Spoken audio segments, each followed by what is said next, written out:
Hey guys, how's it going? Mr. Dorado here, back with another video for you guys. I hope you guys are all doing pretty well today. And we are, just to get things started, we are actually looking into writing equations once again, like the first part of chapter 3, except for now we are looking at a different way of writing these equations. So now, instead of being given a slope and a y-intercept, we are actually going to be given a point and the slope.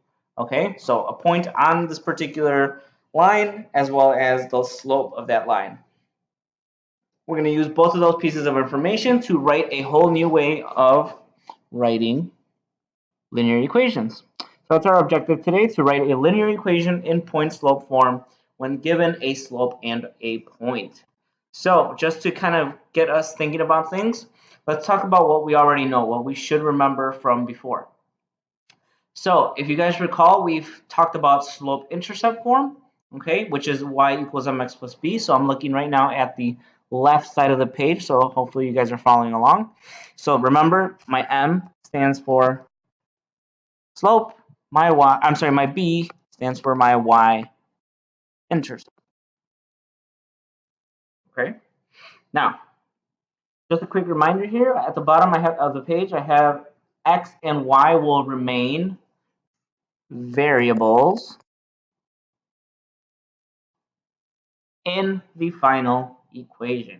So again, we go ahead and substitute numbers in for m and for b, but we usually leave y and x all by itself because they are the variables. They are the dependent and the independent variable, if you want to get a little more technical about it. Remember, if you guys remember our table of values, they are our inputs and our outputs. So those things will change, however, within a particular line, my m and my b always stay exactly the same. Okay, so that's why we say that x and y will remain variables. So those will change from time to time depending on what input value produces a particular output value. All right, so just a quick reminder here. We have example number 1. It says y equals negative 3x plus 15. We know by now that this number here, this coefficient that's in front of the x term, is our slope, or in other words, our m. And we also know that this term out here, okay, that constant represents our y-coordinate of our y-intercept. All right, so that's something we already know. So let's go ahead and take a look at something we haven't really talked about too much yet. Okay, now this is what's called point-slope form. And just like slope-intercept form, okay, the reason why it's called point-slope is because automatically it tells you a point and it tells you a slope, just like slope-intercept would tell you your slope and your y-intercept. Okay, so that point-slope form is of the form y minus y1 equals m, and then in parentheses x minus x1. So just like before, we've said that m represents a certain thing here in algebra, and we always represent slope with that letter m. And now something that's a little new, even though it's not quite new because we've used points before, at least x1, y1 as a point, is that this here is a point on the line. So again, this is a point on that particular line, whatever line we decide to write an equation for.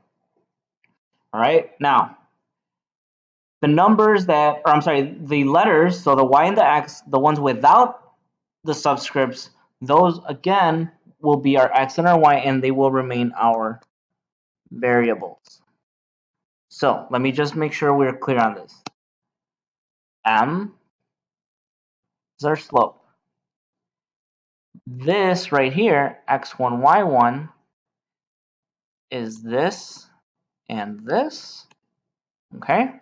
And then finally, what we were talking about, that little reminder down there, that is our variables, our y and our x, okay? So that is what we're talking about here as our variables. So just like before, those are usually not going to change. They're going to stay y and x, just like in slope-intercept form. All right, so let's take a look at example number 2. If you guys notice right here, let me go ahead and highlight it. Once again, if we notice that m is right outside of the parentheses, so our slope is negative 1/4. Now, if you notice, on point slope form, we have negative, it's y minus y1 and x minus x1, okay? Which means that if you have, for example, this y plus 7, it's almost like you have to do the opposite, right? You have to do the opposite of that 7, which in this case would be a negative 7. Hence why we have here a negative 7. So notice how the signs changed. That's because we have to do the opposite sign. Okay? So once again, also notice this minus 5 inside of the parentheses. If we do the exact opposite, we get a positive 5. So that's something to keep in mind, guys. That's the way these things are going to work, okay? Because again, if you notice at the point slope form, it says y minus y1. So what is that y? What's that y1? It's the opposite of what you see in the equation. So instead of a plus 7, you get a negative 7. Instead of a negative 5, you get a positive 5. So this right here is our point, okay? So that's our point and our slope, and we were able to write something in in point slope form. So let's go ahead and just practice a little bit more. This will make a lot more sense in a second, guys, once we get a few practice problems in us, okay? So number 1 through 8, we're asked to determine the important piece of information that are given by circling them, okay? So we want to go ahead and circle the important things that were given and then identify the values, okay? So let's go ahead and take a look at number 1. We have something that says y equals 1/2 x minus 8. So you guys have to tell me, looking at the two different forms that are up on top of your page, slope intercept and slope intercept form, okay, and point slope form. So once again, am I given my slope and my y-intercept, or am I given my slope and a particular point? Well, this first one right here looks awful similar to y equals mx plus b. Okay, notice the left side has a y already and it's all by itself already. And we have a slope, which is m, and we have a b, which is negative 8. So I would say this one gives us our slope and our y-intercept. And the values that we're given are 1/2 for my slope, and my y-intercept is negative 8. And actually, remember, it's an intercept, guys, so we always have to write it as an ordered pair. Okay? So those are the two things that we were given. Now, in the next one, we notice right away there's a parentheses, and usually that's a dead giveaway that we are actually given a point. Okay? So in this case, we have y plus 4 equals 1/2, and then in parentheses, x minus 8. So, like I said, that's a dead giveaway that we're given a point, so it's slope and point. So my slope here, let's just make sure we understand why we have that. If we go and look up at point slope form, this looks just like it. So our m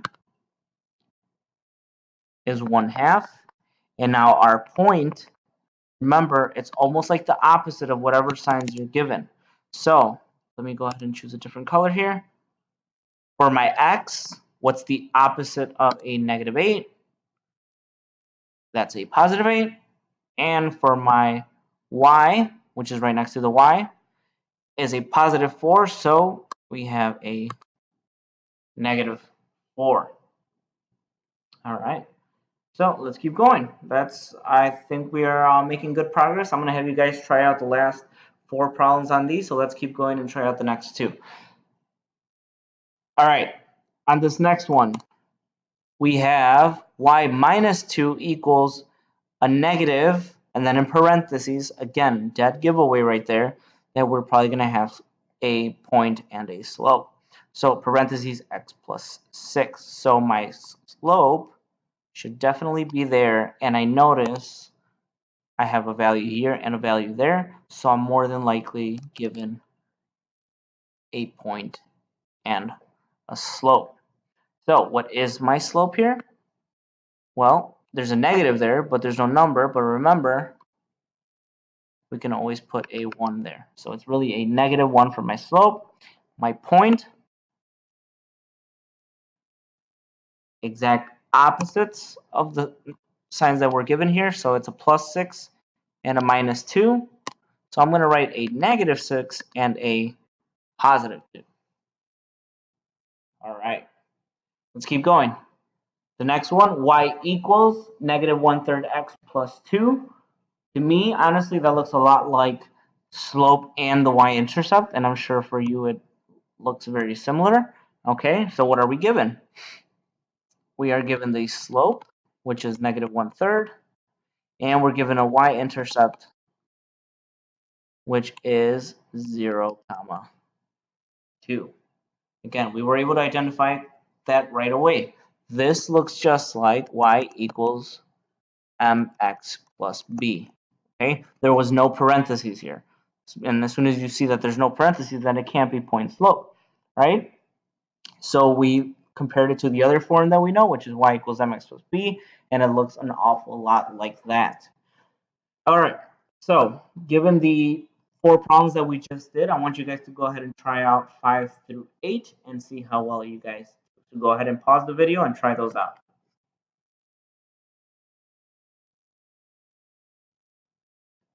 All right, so let's go ahead and take a look at problem number 5. Now, that y is all by itself on the left side, which usually hints towards a slope-intercept form. However, notice that we have a parentheses there. We have a parentheses x minus 6. So, in fact, we don't have the slope and the y-intercept. We have the slope and a point. Now, I'll make it a little more clear here. Because I'm not adding or subtracting anything on this left side where the y is, then isn't it possible for me to write something like this?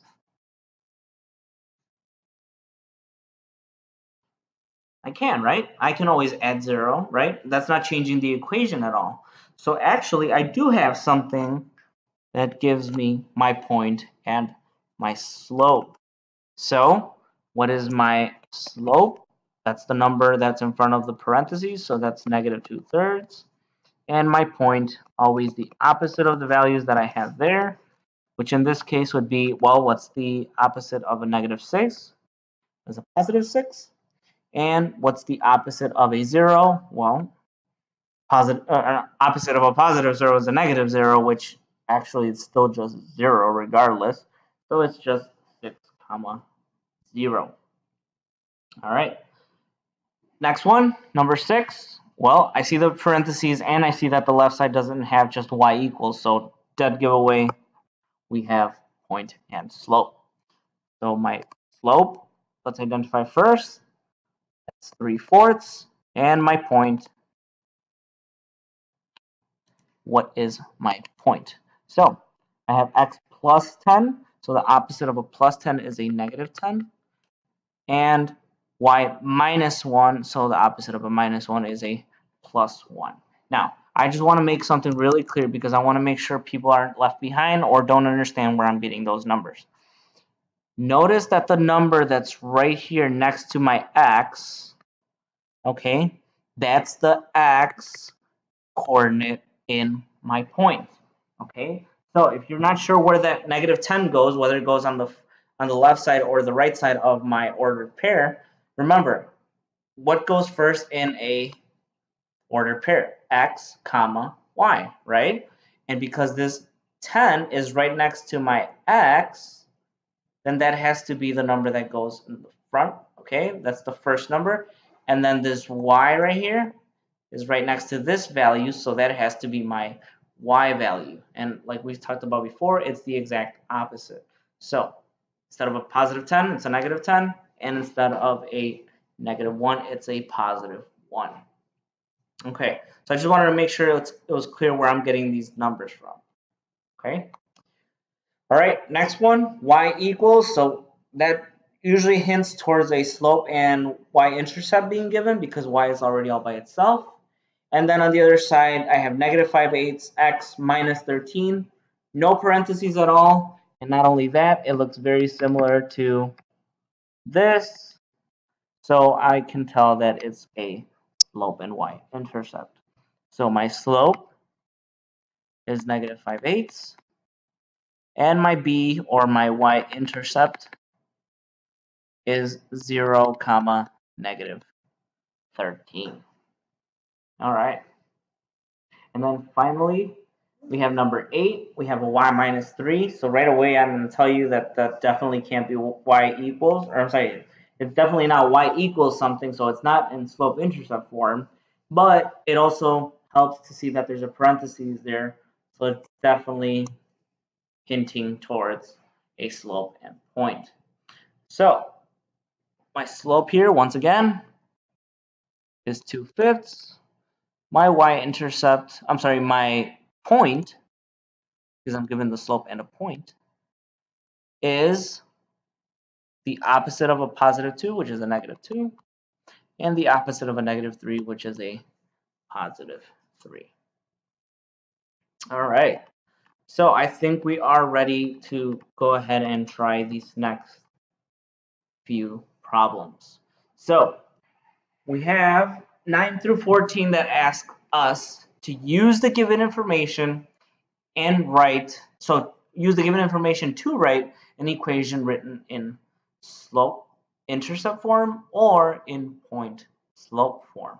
So we have to identify, given the information that is provided to us, should we go ahead and write a slope-intercept form or a point-slope form?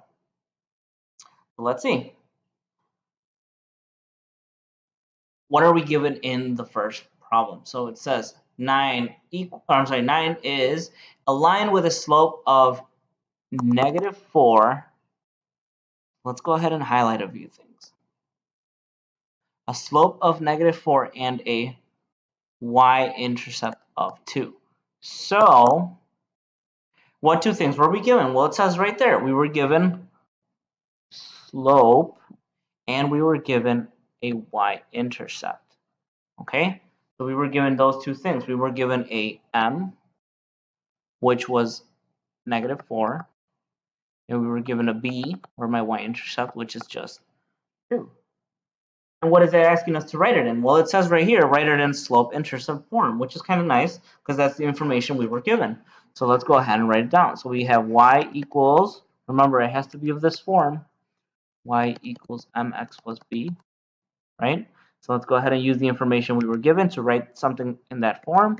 So we got -4x plus 2. That was simple enough, right? It was kind of nice that we were already given the information necessary to write it in the form that they asked us, right? Okay, number 10, a line with a slope. Okay, so I see slope right away. That passes through the point 4, 8. Okay, so point and slope is what I was given, and when you look at that, that's exactly what they're asking us to write it in.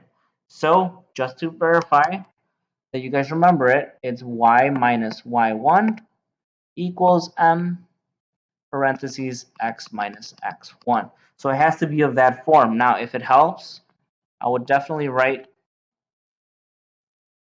x1, y1 under those two coordinates for that ordered pair or that particular point. And remember that slope is your m. So if we go ahead and substitute everything we know, let's go ahead and write it now in point slope form. So we have y. Remember, the y's and the x never change. Those are our variables. So it's y minus y1. Well, what is y1? It's an 8. So y minus 8. Okay. Starting to see where the opposite signs come from. Okay. It's literally just substitution into that equation. And then we have our m, which is 1/2. Parentheses x, again, x never changes, minus x1, which in this case it's minus 4. So we have our point slope form. All right, let's take a look at number 11. So a line with a slope. So as you're reading the problem, guys, go ahead and circle what information you're given. That's going to help you. So a line with a slope of negative 1/3, that passes through the point. Well, it doesn't say point, but we can see that it's a point right there. It's an ordered pair. So we were given a slope and a point, and what are they asking us to write it in? In point slope form, which is kind of nice because that's exactly what they gave us. So I'm going to name this x1, y1. And this negative 1/3 we said was our slope. And you don't have to write this, guys. However, if it helps, then by all means, please write it. I always like to write what equation I'm using first, and then actually write my equation for this particular case. So what do I have? I have y minus a negative 6. So what's the opposite of a negative 6? That's a positive 6. Again, starting to see where these opposite signs are coming from. All right, and then finally we have slope, which is negative 1/3, x minus a negative 9, which is a positive 9. The opposite of a negative 9 is a positive 9. All right, I think we are making good progress here. Let's figure out these last 3 problems, and then we can continue on to a few applications. Okay? Let's see. Number 12, a line with a slope. I'm going to circle that. That passes through negative 1, 8. All right. And we want a point slope form, which is exactly what we were given. So let's do it once again. This is my x1, y1. If this is becoming tedious, guys, and you don't want to keep writing this, then don't. Just make sure you understand where these numbers are coming from. So my x1, y1, and I know that my slope was 2, so I wrote m equals 2. I know it has to be in point slope form, so it has to be in this form right here. So what I'm going to do is write y. Actually, let me use a different color just so we don't mix them up. I'm going to do y minus y1, which is that 8, so minus 8 equals my slope, which is 2, parentheses x minus a negative 1, so the opposite of a negative 1 is a positive 1, and we close it off with a parenthesis. All right, next one. Actually, let me check real quick. I think you should be able to do these next 2 on your own. So why don't you go ahead and pause the video and try out number 13 and 14 on your own. All right, guys, let's go ahead and take a look at 13 and 14. So what are we given? A line with a slope of negative 2/5 and a y-intercept. So we're given the intercept of negative 6.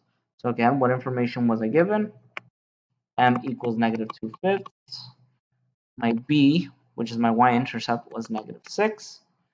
And it has to be in slope-intercept form like it says down there. So I'm just going to substitute my values in. Y equals negative 2/5 x plus b, but in this case b is negative 6, so just minus b. All right, so hopefully you guys got that answer right. Let's try this last one and we will be done with those problems. So a slope of negative 4 and a y-intercept of 1/2. And would you look at that, they're asking for a slope-intercept form. So slope negative 4, y-intercept, which is my b, is 1/2. So it has to be in this form because that's slope-intercept. So my final answer is y equals negative 4x plus 1/2. All right. Awesome. So I think we are ready for this last batch of problems, and we can finish up our lesson for today. So let's go ahead and take a look at what we are given here. It says application hints. When you have two numbers, you will have a slope and a y-intercept. Okay, so as we read these problems, guys, go ahead and look at what information you're given. Check how many numbers are you actually given. Okay, and then when you have, oh, this should say when you have, cross that out. When you have three numbers, you will have a point. So again, you'll have a point and the slope. So again, let's confirm and make sure we understand what's happening here. So for the first part, it says when you have two numbers, you will have a slope, which is my m, that's one number, and a y-intercept, which is my b, which is the second number. Hence, you only have an m and a b, so two numbers. Now, you will have a point. This is one number, two numbers, and my slope, which would be my third number. That's why we have either the case when we're given two numbers, which is slope and y-intercept, or three numbers, which is point and a slope. So let's go ahead and identify what we are given in these next few problems. And go ahead and either use a highlighter or underline it or do something to help you identify how many numbers you're given, okay? So it says, it cost Apple $15, so right away I see one number, in parts to make iPhones. So the total cost of making 150 iPhones is 3,625. Let X represent the number of iPhones and Y represent the total cost. Well, again, let's identify how many numbers we were given. It says it cost Apple $15, so that's my first number. And then I was given at the end here that says the total cost of making 150 iPhones is 3,625. So right away I see that I highlighted three numbers here. Okay, so what information was I given? Was I given a slope and a y-intercept, or was I given a point and a slope? Well, I can tell you right now that we were given a point and a slope, and I will identify those for you in 1 second.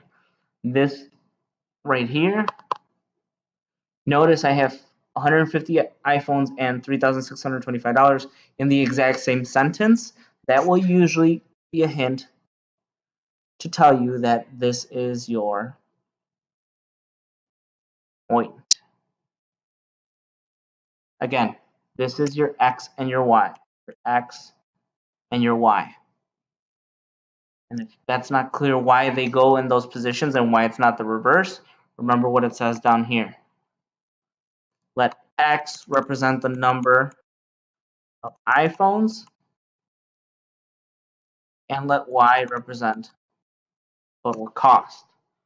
So X is 150 for iPhones, Y is 3,625 for costs. So we're given, or we're being asked rather, to write an equation in point slope form that models this situation. So once again, we know it has to be y minus y1 equals m x minus x1. All right. So I have my point, but where's my slope? Well, remember, my slope is this, has to be this other number.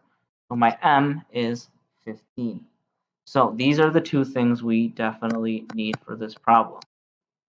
We need this right here, my m, and we need our point, which is 150 and 3,625.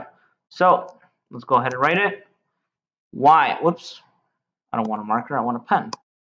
Y minus my y1, which is 3,625, equals my slope, which is 15, parentheses x, because that never changes, minus my x1, which is 150.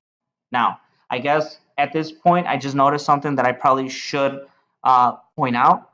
these two numbers that we found up here, 150 and 3,625, we said that's our point. So I actually would rather call this, instead of x and y, I'm going to call this x1 and y1. That way you know where I'm substituting it in to my equation right over here. This is where I'm substituting those two values in, okay? So I just wanted to make sure that was a little clear. All right, and that's it. That should model our situation in this particular problem. So let's go ahead and look at problem number 16 and see how you guys do. Oops, sorry. All right. Lucas's checking account had a starting balance of $620. So $620. And he withdraws $50 each week for his espresso addiction. Let X represent the number of weeks and Y represents the total balance. So actually, I'm going to go ahead and write that down so I don't forget it. So let X represent the number of weeks,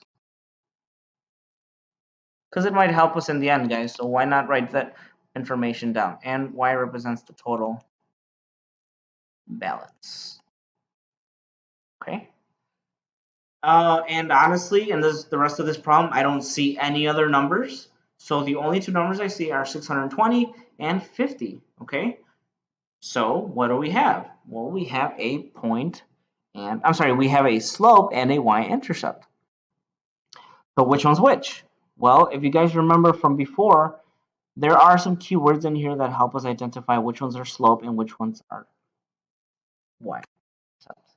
This right here is a keyword to tell us that this is our slope, and hence it is our M. Okay? He is withdrawing $50 each week, so it keeps happening. Okay? And another keyword here to identify which one is our y-intercept is starting balance. Okay? This means this has to be my B. Okay?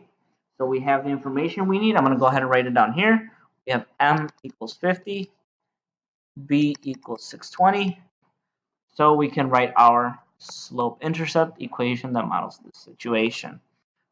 So we have y equals 50x plus, and actually 620. However, there is something on here that we have to know, and hopefully some of you guys already spotted it.